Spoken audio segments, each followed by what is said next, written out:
물질의 상태 변화에 대해서 공부해 보도록 하겠습니다. 자, 물질의 상태는요, 세 가지 상태가 있죠. 고체, 액체, 기체. 자, 이 상태들이 다른 상태로 변하는 현상을 상태 변화라고 합니다. 주로 온도에 따라 물질의 상태가 다르다고 하는데요. 자, 온도가 달라지면 입자의 배열이 달라지기 때문에 물질의 상태가 변하는 것입니다. 자, 상태 변화의 종류에는 5가지가 있는데요. 자, 이렇게 온도를 높여서 변화시키는 것 3가지, 온도를 낮추어서 변화시키는 것 3가지인데요.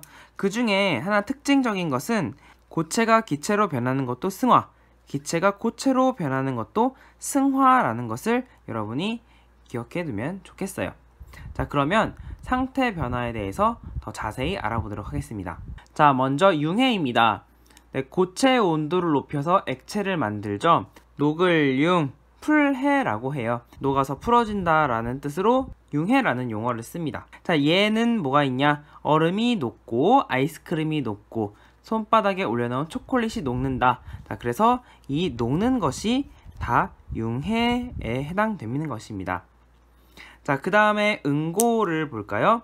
자, 응고는 액체를 냉각시켜서 고체를 만드는 것을 응고라고 하죠. 자, 이때 응은 엉길 응, 굳을 고, 그래서 응고라는 용어를 쓰고요. 자, 응고의 예는 볼까요? 촛농이 굳는다, 그리고 물이 얼음이 된다, 그리고 샘물이 굳는다. 그래서 굳는다는 표현이 들어가면 응고의 예라고 할 수가 있겠습니다. 자, 그 다음에 액체를 가열해서 기체가 되는, 기체로 상태 변화하는 것을 기화라고 하는데요. 이거는 쉬워요. 자, 공기, 기, 그리고 될 화, 공기가 된다. 자, 이것인데요. 젖은 빨래가 마릅니다. 자, 즉 빨래에 있는 물이 수증기가 되는 것이죠. 자, 그리고 물이 끓어 수증기가 된다. 자, 어항 속의 물이 줄어든다. 이것도 수증기로 변한 것이죠. 기화에 예가 나와 있습니다. 자, 액화는요, 진액, 액, 그리고 될화라고 쓴다고 해요. 그래서 뭔가 액체가 된다라는 것이고요. 자, 이 상태 변화의 예는 얼음물이 든 컵 표면에 물방울이 맺힌다. 그래서 이 물방울은 어디서 왔냐? 바로 공기 중에 수증기가 바로 차가운 컵 표면을 만나서 물방울이 된 거죠. 수증기가 물방울로 변해 이슬이 맺힌다. 자, 바로 액화의 예라고 할 수가 있어요. 자, 기체에서 고체가 되려면 냉각을 시켜야겠죠. 자, 이 승화는요, 선생님이 한자를 찾아보긴 했는데 모르겠어요. 오를 승을 쓰고 그 다음에 꽃화를 쓴대요. 이것의 뜻은 정확히 모르겠습니다. 자, 승화라고는 용어를 쓰는데요. 자, 추운 겨울날 창문에 성해가 생긴다. 자, 이 성해라는 것은요, 바로 수증기가 바로 얼음으로 얼어버린 것입니다. 자, 그 다음에 새벽에 나뭇잎 위에, 그러니까 식물 위에는 설이라고 하는데요. 이것도 마찬가지 수증기가 얼음으로 바로 변해버린 것이에요. 너무나도 차갑기 때문에 바로 얼어붙은 거죠. 자, 그 다음에 마지막으로 고체의 온도가 올라가서 기체가 되는 승화도 있죠. 자, 그러면은 이 승화는 드라이 아이스가 사라진다. 자, 이것은 바로 드라이 아이스가 바로 무엇으로 변하냐면 이산화탄소 기체로 변하는 것이고요. 그리고 나프탈렌의 크기가 줄어든다. 이 나프탈렌은 벌레를 없애주고 그리고 냄새를 제거해 준대요. 우리 남자 화장실에 소변기에 이렇게 약간 박하사탕 같은 사탕같이 이렇게 있는 거 있잖아요. 그게 바로 나프탈렌입니다. 자, 그 다음에 응달에 있는 눈사람의 크기가 점점 작아진다. 눈사람이 응달은 뭐냐면은 그림자가 둔 햇빛이 들지 않는, 햇빛이 없는 곳을 응달이라고 하는데요.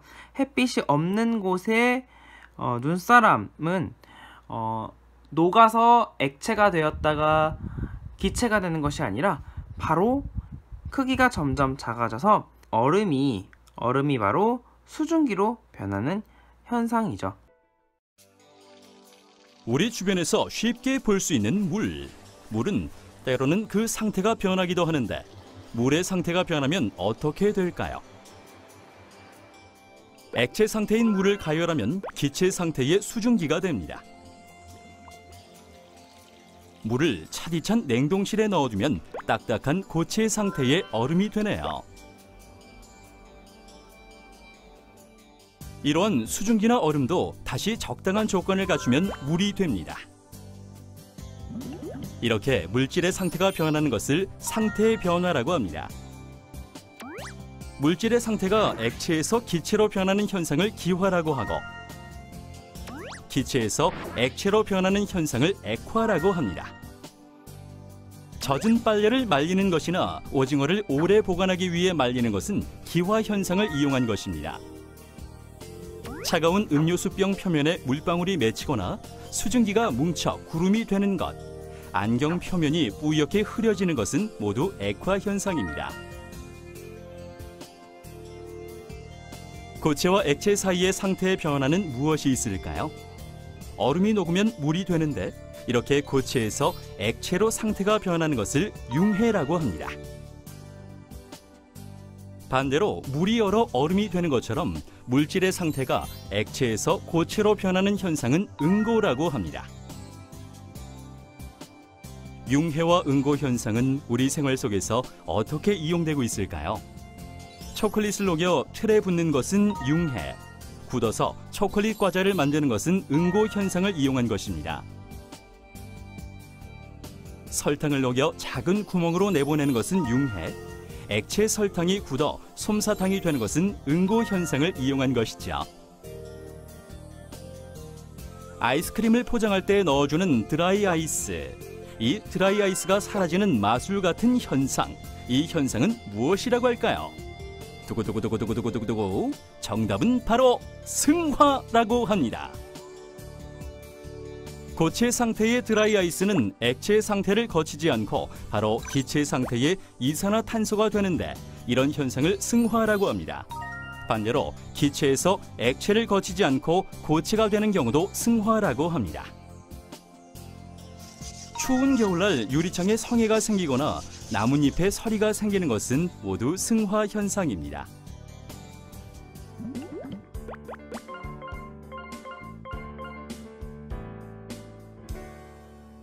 기체, 액체, 고체의 입자 배열을 그림으로 표현해 놨는데요. 상태 변화 시에 어떤 변화가 있는지 알아보도록 하겠습니다. 융해, 기화, 그리고 고체가 기체로 변하는 승화가 일어날 때는 입자 배열이 어떻게 되느냐? 바로 불규칙적으로 변한다. 입자 사이의 거리가 멀어지고요. 그리고 입자 사이에 끌어당기는 힘, 바로 인력이죠. 자, 인력이 약해지고요. 그리고 입자 운동은 활발해지고 부피는 증가합니다. 자, 여기에서 가장 핵심적인 부분이요. 바로 입자의 운동이에요.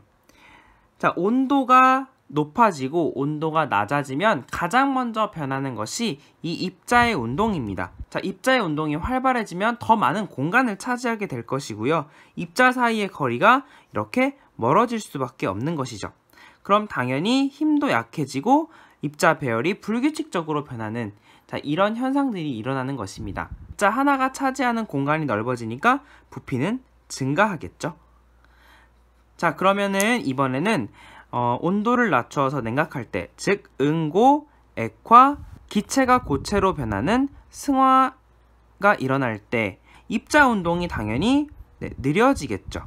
입자 운동이 느려지니까 입자 사이의 거리가 가까워지고 입자 배열도 규칙적으로 변합니다. 입자 사이에 서로 끌어당기는 힘이 강해지고요.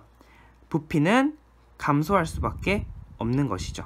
자, 물이 얼음으로 될 때는 부피가 증가하게 되는데요. 일반적으로는 입자 배열이 규칙적으로 되면서 이 사이에 빈 공간이 줄어들지만 물이 얼음으로 될 때는 이 얼음의 특정한 구조로 인해 입자 사이에 빈 공간이 더 많아져요. 그래서 부피가 오히려 증가하게 되는 현상이 나타납니다. 고체 상태인 드라이 아이스를 지퍼백에 넣고 따뜻한 곳에 두면 드라이 아이스가 기체 상태로 변하면서 지퍼백이 빵빵하게 부풀어 오릅니다. 고체 상태의 드라이 아이스가 기체로 승화하면서 부피가 늘어나기 때문인데요. 꽉 닫힌 지퍼백 안에서 드라이아이스 입자의 수는 변하지 않지만 고체가 기체로 변할 때 입자 사이의 거리가 멀어지게 되어 지퍼백이 부풀어 오르는 것입니다. 불을 밝히기 위해 혹은 냄새를 없애기 위해 켜는 초를 살펴볼까요? 액체 상태의 촛농이 굳으면 고체 상태의 초로 돌아가는데요.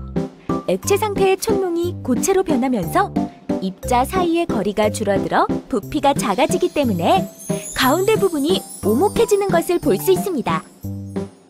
고체가 액체로 변할 때, 액체가 기체로 변할 때, 고체가 기체로 변할 때 입자 사이의 거리가 점점 멀어지면서 부피가 커집니다. 반대로 기체가 액체로 변할 때, 액체가 고체로 변할 때, 기체가 고체로 변할 때 입자 사이의 거리가 점점 가까워지면서 부피가 작아집니다.